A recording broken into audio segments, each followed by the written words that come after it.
Nako po guys, may bago tayong latest news.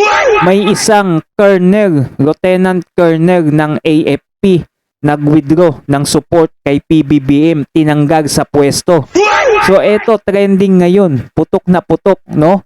May isang matapang na lieutenant colonel ng AFP o Armed Forces of the Philippines, ang buong tapang na nag-withdraw ng suporta kay Marcos Jr. Ganyan sana lahat ng ano guys, no, ng general o higit pa sa colonel, no. Kung may ganito sanang sundalo na talagang matapang na gustong mag-withdraw dahil alam nila na nakikita nila na mali na yung ating gobyerno, no. Ang problema lang, etong nag-withdraw ay tinanggal sa pwesto. Matik na yan. Kasi nag-withdraw ka eh. Ito, latest news, no? Sabi dito, isang opisyal ng Philippine Army tanggal sa pwesto matapos bawiin ang suporta kay Marcos Jr., no? So ito, basahin natin yung post galing dito sa News Blast. Ito, latest news to guys. Kaka-post lang nito. Trending na naman to. Tinanggal sa pwesto matapos bawiin ang suporta kay PBBM. Ayan.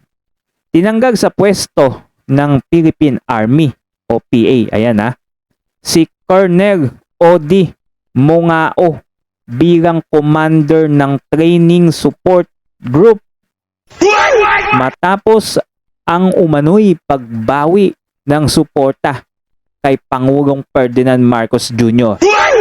So, matik na yan talagang kababagsakan mo, no? Pero kung lahat magwi-withdraw talaga, talagang baka mapatalsik si PBBM. Ayon dito kay Army spokesperson Colonel Louie De Maala, tinanggal si Mungao, Mungao ba to or Mungao? Ayan. Sa pwesto sa utos ng commanding general at inilagay sa awaiting order status habang isinsagawa ang masusing investigasyon ng training command. Ayan. May isa ng matapang guys, sinagaduhan to lahat ng netizen sa social media. Samantala, sinabi ni Major General Michael Logico, ayan, commander ng training command, na sinikap nilang makontak si Mungao kaugnay ng mga aligasyon ngunit hindi ito nakontak ng kanyang command. Ayan. Ayon kasi dito, no, ito yung sinabi mismo ni Colonel Mungao, no, sa kanyang online post, no, sinabi niya ay Colonel ODA Mungao, I'm withdrawing my personal support to our President and Commander-in-Chief Ferdinand Bongbong Marcos Jr. Enough is enough. The Filipino people are worth fighting for. Ayan. So dito, tuluyan na nga nag-withdraw ito si Colonel Mungao. Ang daming natuwa, ang daming humanga dito sa sundalong ito, no? Dito sa Colonel na to, no? Dahil nag-withdraw siya ng suporta na niya kay PBBM. Mukhang hindi na niya matiis. Hindi na niya maatim ang pagpapatakbo ni PBBM sa gobyerno, no? Hindi natin alam kung ano nang magiging lagay nito ni kung siya ba'y kumbaga magkaka-position pa kaya sa AFP matapos siyang ilagay sa awaiting orders status, no? Yan. So dito tingnan nyo guys yung mga naging comment ng taong bayan dito, ng mga netizen, no? Eto, pakinggan nyo. Sagot sa men in uniform na di mukhang mareta ng pera at may bayag. Sa mga kurap ng men in uniform at nababayadan ng prinsipyo at panindigan, go to hell. Saludo ako sa iyo, sir. Saludo ako sa iyo, sir. Naghihintay lang ng hudyat. Diba? Okay lang sir, at least makatulog ka ng mahimbing, nasa likod mo ang mga mamamayang makamasa. Right ko. Okay lang, opinion mo yan, sir. Oo nga, bakit ka pa susuporta kung di mo masikmurang ginagawa ng CIC mo? Naglulukuhan lang kayo.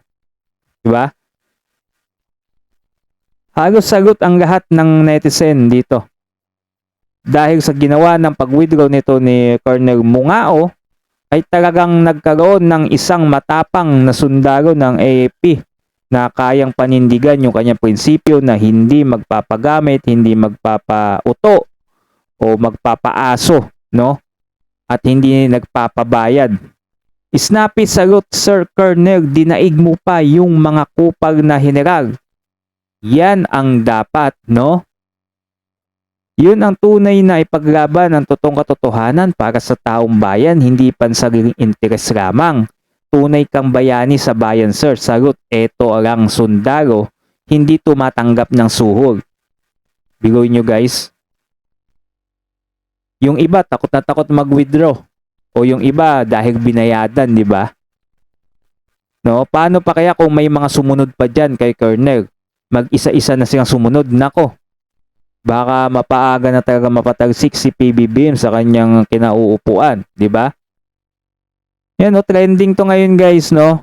Lahat ng netizen sumasaludo dito sa ginawa ni Colonel Mungao. Ewan ko lang sa inyo kung kayo'y natutuwa din dito, no? Pwede naman kayo mag-comment dyan sa ating video. Nang sa ganun, malaman natin kung kayo ba'y pabor din dito sa ginawa ni Colonel Mungao, no? Matapos kasing malaman ni PBBM, syempre, ano pa bang gagawin niya? Sibakin mo na yan dahil hindi na yung sumusunod sa akin. Diba? Ganun lang yung sasabihin nun. Tanggalin nyo na yan sa pwesto. Yung mga hindi sumusunod sa akin sa pwesto, tanggalin na yan. Ganun ang diba? Kasi antay Marcos ka eh. Diba? Ganun talaga ang masasabi ko dyan, no? Hindi magabo na hindi talaga, na tanggalin talaga yan. Hindi magabo na hindi tanggalin yan si Colonel Mungao dahil nga sa ginawa niyang pag-withdraw ng support. So sana, sumunod na nga, no? May sumunod din na kagaya nito na talagang may prinsipyo paninindigan, no? So yun lang guys, hanggang dito lang tayo guys. So salamat sa panonood sa ating video at kung nakaabot kayo dito, salamat dahil malapit na tayo mag 1,000 subscriber, no? Salamat guys sa inyong suporta, baka pwede mag-subscribe ka naman, no? Yun lang. So thanks for watching. Have a nice day.